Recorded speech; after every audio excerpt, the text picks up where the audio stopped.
नमस्कार दोस्तों, आज के वीडियो हम बात करने वाले हैं सुप्रीम कोर्ट के जो नए ऑर्डर्स आए हैं 2020 में दिसंबर में, जो कि आप अमर उजाला न्यूज़पेपर की कटिंग भी पढ़ सकते हैं, जिसका लिंक हमने वीडियो को डिस्क्रिप्शन में दिया है। और 10 तारीख को हमने एक वीडियो बनाई थी इसके रिगार्डिंग स्टाफ सिलेक्शन हमीरपुर में कि ये रूल्स इंप्लीमेंट हुए 771 पोस्ट कोड में, तो उसके बारे में बात करेंगे। तो पहले से ही इंप्लीमेंट्स थे, तो कंप्लीट इस वीडियो में बताऊंगा मैं। जिसने वो वीडियो देखी है, अच्छी बातें नहीं देखी है, तो फिर भी मैं इस वीडियो में बताऊंगा, आपको क्लियर करूंगा पूरी बातें। तो अगर अभी तक आपने हमारा चैनल सब्सक्राइब नहीं तो इस वीडियो चैनल जरूर सब्सक्राइब कर लीजिएगा, साथ में बेल आइकन बटन को दबाना मिलेगा, जिससे आपको नई वीडियो की नोटिफिकेशन मिलती रहेगी। तो आप सभी को हम बता दें, हमने आपको 10 तारीख को जो वीडियो बनाई थी उसमें कहा था कि ये रूल्स अभी इंप्लीमेंट हुए हैं, जो कि कोटा पॉलिसी के थे। अगर कोई भी रिजर्व कैटेगरी का है, चाहे एससी है, एसटी, ओबीसी और टॉप करता है, तो जनरल कैटेगरी में आएगा, जो कि सुप्रीम कोर्ट के हाल ही में जो कि ऑर्डर आए थे। अमर उजाला का जो कि आर्टिकल है, उसका लिंक हमने वीडियो को डिस्क्रिप्शन में दिया। डिटेल में पढ़ने के लिए आप वहाँ पर जा सकते हैं। हमारी वेबसाइट पे आप जब जाएंगे तो वहाँ पे आप आर्टिकल पढ़ेंगे, तो वहाँ पे अमर उजाला के ऑफिशियल वेबसाइट, जो कि अमर उजाला लिखा होगा, ब्लू कलर के दिया होगा, तो उस पर आप क्लिक करेंगे तो अमर उजाला के ऑफिशियल वेबसाइट पे चले जाएंगे। तो 18 दिसंबर के करीब अमर उजाला ने आर्टिकल छापा था, और एनडीटीवी की कटिंग हम आपको यहाँ पे शो भी कर देते हैं वीडियो में, तो आप देख सकते हैं इन्होंने क्या क्या कहा है।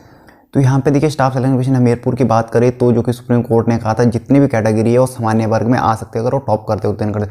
तो ये रूल पहले से ही हाँ जी स्टाफ सिलेक्शन कमीशन में लागू था। अगर कोई भी एससी, एसटी, ओबीसी कैटेगरी का स्टूडेंट अगर अच्छे मार्क्स लाता है तो जनरल कैटेगरी में आ सकता है।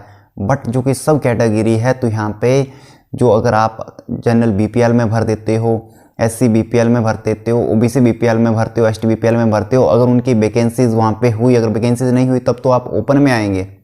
अगर वहाँ पे उनकी वैकेंसीज हुई तो आप फिर नहीं आते हैं यहाँ पे ओपन कैटेगरी में। चाहे एससी ओपन की बात करूँ मैं या फिर जनरल ओपन की करूँ, जो कि जनरल बीपीएल वाले हैं, तो यहाँ पे आप फॉर एग्जांपल यहाँ पे रिजल्ट देख सकते हैं। कट ऑफ मैं आपको शो कर दूंगा, 695 पोस्ट कोड की है। तो यहाँ पे जो कि बीपीएल की कट ऑफ ज़्यादा रही है, और 695 की जो कि यहाँ पे है, देखिए मैं पे आपको बता देता हूँ कितनी कितनी कट ऑफ रही है। तो यहाँ पे देखिए, अगर मैं बात करूँ ओबीसी बीपीएल की जो कि कट ऑफ है 42.29 है, 39.17 ओबीसी जनरल की बीपीएल है। ये क्यों आई है? क्योंकि जो बीपीएल कैटेगरी है उनको यहाँ पे नहीं दिया गया एक्स्ट्रा मार्क्स होने की वजह से भी। और एससी कैटेगरी में भी वही है, एससी बीपीएल की कट ऑफ 47.05 रही है, और एससी ओपन की कट ऑफ 46.70 है। कट ऑफ कम क्यों रही है? हालांकि यहाँ पे कोर्ट केस का एक मामला था, उस वजह से जो कि इस कट ऑफ से जो नीचे है, जो कि कट ऑफ जो कि जनरल बीपीएल में है, जहाँ पे 47.05 रही, उनको यहाँ पे एससी ओपन में लिया गया। इस कट ऑफ के नीचे जो स्टूडेंट बचे उनको ओपन में ले लिया, क्योंकि वहाँ पे सीटें वेकेंट थी। ये कोर्ट केसेस की वजह से था, क्योंकि बाकी स्टूडेंट बाहर हो गए थे। 1:3 जाते, एक बहुत बड़ा टॉपिक है अलग से बात करने का। बट जो कि बाकी एक 675 पोस्ट कोड की यहाँ पे देख सकते हैं कट ऑफ, जो कि मैं आपको बता दूँ तो यहाँ पे 63.73 बीपीएल की रही है, और यहाँ पे 63.9 जनरल की रही है कट ऑफ। तो जनरल बीपीएल की यहाँ पे ज़्यादा गई। बट हालांकि यहाँ पे एक ही कैंडिडेट था, उनको जनरल बीपीएल की ही सीट दी गई, ओपन की सीट नहीं दी गई। तो सब कैटेगरी वालों को फिलहाल यहाँ पे नहीं दिया। जो कि हमने यहाँ पे रिजल्ट देखे 730 पोस्ट कोड का हमने रिजल्ट देखा, तो वहाँ पे भी ऐसा है, जो कि हालांकि वहाँ पे कट ऑफ कम रही थी, जो कि एक आंकड़ा था। जो टॉप करते हैं उनको नहीं लिया जा रहा, सब कैटेगरी पाए जो भी स्टूडेंट टॉप कर रहा है उसको, ना ही जनरल बीपीएल का है तो जनरल में लिया गया। जो कि अगर यहाँ पे एससी में है, एससी ओपन में लिया गया। अगर एससी बीपीएल का है, ओबीसी बीपीएल का अगर वो टॉप करता है तो एससी अनरिजर्व्ड और एससी अनरिजर्व्ड और ओबीसी अनरिजर्व्ड में उसको नहीं लिया जा रहा है यहाँ पे अगर टॉप किया जाता है, जो कि हाल में ऐसा हुआ है। क्योंकि अभी सुप्रीम कोर्ट का ऑर्डर है, शायद इसके बाद अब जो कि उन्होंने कहा है कि सभी कैटेगरी के लिए ओपन वाली सीट खुली है, जो कि सामान्य वर्ग की, तो उनको अब लिया जा सकता है अगर वो टॉप करते हैं। बट अब इसमें एक डिसएडवांटेज काफ़ी सारी रहती है, जैसे कि मैंने बताया आपको 695 पोस्ट कोड में, तो वहाँ पे ऐसा हुआ जो कि रिटन टेस्ट की अगर बात करूँ मैं ओबीसी ओपन की, तो वो 43 के करीब करीब रही थी, जो कि ओबीसी बीपीएल के 33 के करीब करीब रही थी। तो उन स्टूडेंट को नहीं बुलाया गया, वहाँ पे कोर्ट केसेस हो गया। जो 33 में स्टूडेंट गए थे उनको वहाँ पे ओबीसी ओपन की फिर सीट दे दी, जो कि कट ऑफ के बाद दी। जो कि ओबीसी बीपीएल की ओबीसी बीपीएल की मैंने आपको बताया, जो कि कट ऑफ रही है 42.29। तो बट यहाँ से जो नीचे स्टूडेंट बचे थे जिनके रिटन टेस्ट में 33 मार्क्स भी थे, तो उस बंदे के बने फिर वहाँ पे मार्क्स 39.17, उसको वहाँ पे वो सीट दे दी गई, जनरल में सीट दे दी गई। इसी वजह से जनरल की कट ऑफ नीचे गई, जो कि बीपीएल की कट ऑफ के नीचे आए। हालांकि अगर बात करें, अगर इनको नहीं लिया जाता तो ओबीसी जनरल की जो कट ऑफ है 47 के करीब करीब वहाँ पे रहनी थी।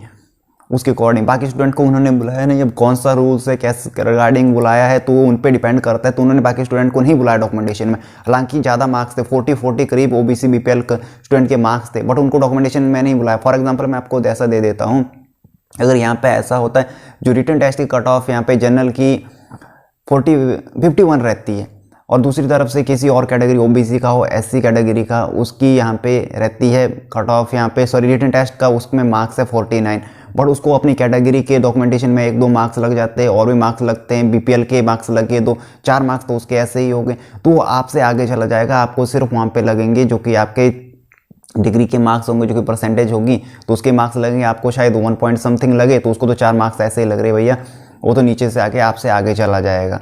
तो बट जो कि 51 से बाद जो कि आता है 50वें नंबर पे है, फर्ज करिए वो भी जनरल कैटेगरी में बीपीएल में, उसके पास एक्सपीरियंस है, वो आगे जा सकता है, बट उसको बुलाया नहीं गया, जो कि 1:3 के हिसाब से जनरल की कट ऑफ तो वहीं रुक गई, तो उसका वहाँ पे घाटा हो रहा है इस वजह से। देखिए तो एक अपवाद भी है, या आप क्या कहिए इसका, जो कि ये 15 मार्क्स जो कि डॉक्यूमेंटेशन प्रोसेस है उसमें, या कुछ और भी हम इसको कह सकते हैं। तो यहाँ पे सबसे बड़ी बात आती है, तो ये रूल पहले से ही लागू है, बट जो कि सब कैटेगरी के केसेस में लागू नहीं था, जो कि हमने वीडियो बनाई, बट जो कि सुप्रीम कोर्ट ने हाल ही में कहा है, तो अब हो सकता है कि जो कि सब कैटेगरी के स्टूडेंट भी ऐसे ओपन में आ जाएं। फ्यूचर में अब देखने वाली बात होगी। तो यहाँ पे आर्टिकल में भी कहा है कि पहले काफ़ी सारी अदालत मान चुकी है कि इसमें आपका सामान्य श्रेणी में सभी वर्ग के लोग जो कि आ सकते हैं, अगर वो टॉप करता है तो वही रूल लागू पहले से ही स्टाफ सिलेक्शन में था। काफ़ी सारे जो कि वहाँ पे 771 में हमने बात करी, तो वहाँ पे जो कि बीपीएल का था, SC-BPL का जो स्टूडेंट था, वहाँ पे SC-BPL की कोई भी सीट्स नहीं थी, उसने जो कि फॉर्म भरा था, जो कि ऑटोमेटिकली ही SC ओपन में आ गया था, तो उस वजह से उसको 4 मार्क्स का फ़ायदा हुआ और उसके 57 पॉइंट समथिंग हुए, और वो वहाँ पे आपका ओपन कैटेगरी में है। अदरवाइज़ अगर वहाँ पे SC-BPL की अगर सीट्स होती तो फिर वो उसको शायद नहीं दी जाती, उसको SC-BPL में ही सीट मिलती, क्योंकि वही बात होगी, क्योंकि वो ओपन में आ गया, सीट नहीं है। अगर जब सीट्स होगी तो वहाँ पे इनको थोड़ा सा शायद घाटा हो सकता है, जो कि ओल्ड रूल्स की बात अगर मैं करूँ, जो भी हाल ही में सुप्रीम कोर्ट का ऑर्डर आया है, जो कि आप देख सकते हैं, जो कि उन्होंने गाइडलाइंस वगैरह कुछ कहा है, तो उसमें हालांकि उन्होंने सब कैटेगरी तो यहाँ पे भी नहीं लिखा है, बट फिर भी यहाँ पे वर्ग लिखा गया है, श्रेणी लिखा गया है, बट जो कि यहाँ पे नहीं लिखा गया कि वहाँ पे बीपीएल वालों को भी लिया जाए। अब बात करें हम जनरल और जो कि ईडब्ल्यूएस की, सबसे बड़ी बात है तो देखिए जनरल कैटेगरी की ही सब कैटेगरी मानी जाती है ईडब्ल्यूएस। अगर पुराने रूल्स के अकॉर्डिंग चले तो शायद यहाँ पे नहीं दी जाएगी, जो कि अगर टॉप भी करते तो उनको सीट नहीं मिल रही है। अगर हाँ टॉप के बाद अगर कुछ रह जाते हैं, कट ऑफ जो कि जनरल की कम जाती है, तो वहाँ से उनको तो ले लिया जाएगा, बट वो भी एक स्तर पे लिया जाएगा। अगर उनसे ज़्यादा मार्क्स आते हैं, शायद वो भी बहुत ज़्यादा कट ऑफ जाती है, इसमें भी आपको समझ नहीं आएगा, इसको पेपर पे आपको समझाना पड़ेगा कि इसमें क्या होगा। बट जो कि अभी हाल ही में यूपीएससी या एसएससी में रूल लागू हुए, उसके अकॉर्डिंग जो कि अगर ईडब्ल्यूएस में कोई ज़्यादा मार्क्स ले रहा तो उसको जनरल कैटेगरी में लिया जाएगा, जो कि वहाँ के सेम जैसे रूल पहले भी थे एसएससी के, यहाँ पे स्टाफ सिलेक्शन कमीशन में हमीरपुर में फॉलो हो रहे थे, तो उसके अकॉर्डिंग यहाँ पे ईडब्ल्यूएस वाले को घाटा होगा, जरूर होगा। तो फिलहाल एक आधा रिजल्ट आने दीजिए, बाकी जो कि मैंने बताया आपको आप पढ़ सकते हो, जो कि आर्टिकल यहाँ पे 18 दिसंबर के करीब अमर उजाला न्यूज़पेपर ने इसको छपाया है, जो कि यूपी के पर्सपेक्टिव में था। वहाँ पे पुलिस भर्ती हुई जो कि फीमेल थी, उनके अच्छे मार्क्स आने के बाद भी उनको यहाँ पे नहीं लिया गया, बोला गया कि यहाँ पे सीट्स भर गई जो कि मेल कैंडिडेट से ही भर गई, तो वहाँ पे बोला गया कि इनके काफ़ी अच्छे मार्क्स थे तो इनको जनरल कैटेगरी में जगह मिलनी चाहिए थी, चाहे ओबीसी हो चाहे, तो फिर उस वजह से उनको 2 साल बाद यहाँ पे जॉब दी गई। ये 2018 का शायद मामला है, बट 2020 में उनको वहाँ पे भर्ती प्रक्रिया में अब शामिल कर लिया गया। फिलहाल उनकी शायद ट्रेनिंग भी हो रही होगी, तो यहाँ पे आप इस आर्टिकल को भी पढ़ सकते हैं। बाकी देख सकते हैं जिन्होंने भी अब शायद ईडब्ल्यूएस छोड़ के जनरल कैटेगरी में भरा है, तो उनके लिए तो अब नुकसान होने वाला है, क्योंकि काफ़ी सारे स्टूडेंट को नहीं पता था कि ऐसा हो रहा है। क्योंकि 3 साल पहले जो कि एक सुप्रीम कोर्ट का एक रिजल्ट आया था, शायद आप सब लोगों ने भी देखा होगा, जो कि अगर एक बार आप आरक्षण का फ़ायदा ले लेते हो तो आपको दूसरी बार वहाँ पर सामान्य श्रेणी में नहीं लिया जाएगा। तो ऐसे एक करके न्यूज़ आई थी, तो सब उसको मानने लगे थे। बट यहाँ पे जो कि जजेस की बेंचेज होती है, तो एक का जो कि यहाँ पे उनका ऑर्डर कुछ अलग आता है, दूसरे का कुछ अलग आता है, तो अपना अपना एक तरीके से यहाँ पे देखा जाता है। तो कोर्ट का जो कि ऑर्डर आते हैं, तो यहाँ पे मैंने आपको बताया, तो इस पे डिपेंड रहता है। अब शायद कोई और आए वहाँ पे कुछ और बात दे दे कि वहाँ पे कोई वकील आते हैं, तो अगर आपकी बात रखे तो शायद थोड़ा सा और चेंज हो जाए, थोड़ी सी छूट मिल जाए, तो उस पर भी डिपेंड करेगा। तो फिलहाल मैंने आपको बता दिया इसमें कि ईडब्ल्यूएस वाले के लिए घाटा होने वाला है, और जनरल के लिए भी। अगर जिन्होंने ईडब्ल्यूएस से छोड़ के जनरल में भरा है, तो ऐसी बात होगी तो आप तो बाहर जाओगे। अगर EWS में भी कोई टॉप करता है तो आप ऑटोमेटिकली बाहर चले जाओगे, क्योंकि EWS की कट ऑफ नीचे आ जाएगी इसके वजह से। बट सब कैटेगरी माना जा रहा है, तो फिलहाल देखने वाली बात है ऐसा होता है कि नहीं होता है। बट फिलहाल मेरे को लग रहा है जो कि EWS की कट ऑफ जितने भी पोस्ट कोड है उनमें कम ही जाएगी, जनरल की हाई जाएगी, क्योंकि जो UPSC में और SSC के फिलहाल रिजल्ट आए, कट ऑफ आई है, उसके अकॉर्डिंग वहाँ पे EWS की कट ऑफ नीचे आई है। तो फिलहाल जो कि फॉर्म में तो इन्होंने स्टाफ सिलेक्शन वालों ने तो सब कैटेगरी माना है, बट EWS को हम एक अलग से कैटेगरी मान सकते हैं, क्योंकि जो कि केंद्र सरकार ने भी कहा है। बाकी तो वहाँ पे जो टॉप करेंगे वो तो आएंगे ही भैया जनरल कैटेगरी में, और ऐसी अगर ओपन में कोई टॉप करता है तो वो भी आ रहा है, पुराने रूल्स भी है। अब नए में तो एब्सोल्युटली सब कैटेगरी वाले भी आ सकते हैं अगर जैसा फॉलो हुआ, बट शायद अब ना करें वो स्टाफ सिलेक्शन पे डिपेंड है। बट वहाँ यहाँ पे आर्टिकल में भी उतना ज़्यादा सब कैटेगरी के बारे में नहीं कहा, बट इतना ज़रूर कहा है कि जो भी यहाँ पे अनुसूचित जाति, जनजाति और आपकी OBC श्रेणी के अन्य पिछड़ा वर्ग है तो वो सामान्य श्रेणी में आ सकते हैं। अगर वो टॉप करते हैं तो उनके जो टॉप कैंडिडेट तो आएंगे, जो लो वाले बच जाएंगे।